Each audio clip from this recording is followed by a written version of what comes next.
Telangana high court نے تاریخی عمارتوں کے تحفظ کے سلسلے میں کمیٹی تشکیل دیتے ہوئے منصوبہ تیار کرنے کی مرکزی اور ریاستی حکومت کو ہدایت دی ہیں۔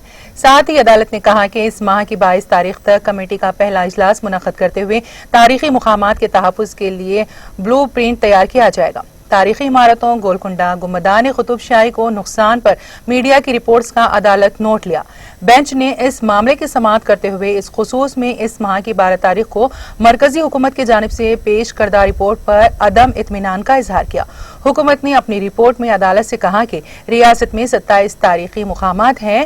اسسٹنٹ سالیسیٹر جنرل نے بینچ سے کہا کہ تاریخی گولکنڈہ کے قریب 150 غیر مجاز عمارتیں تعمیر کی گئی ہیں، تاہم پولیس اور ریاستی حکومت سے اس خصوص میں کی گئی شکایت کو نظر انداز کیا گیا ہے۔ غیر مجاز تعمیرات کو منہدم کرنے، بجلی، سڑکوں کی تعمیر کے لیے منصوبہ تیار کرنے کی ہدایت دیتے ہوئے عدالت نے کمیٹی کے اجلاس میں لیے گئے فیصلے پر رپورٹ پیش کرنے کی بھی ہدایت دی۔ بینچ نے علاوہ ازیں اس مسئلے پر مکمل تفصیلی رپورٹ پیش کرنے محکمہ آثار قدیمہ کے سیکریٹری کو ہدایت دی ہے۔ اس معاملے کی آئندہ سماعت 10 جون تک ملتوی کر دی گئی ہے۔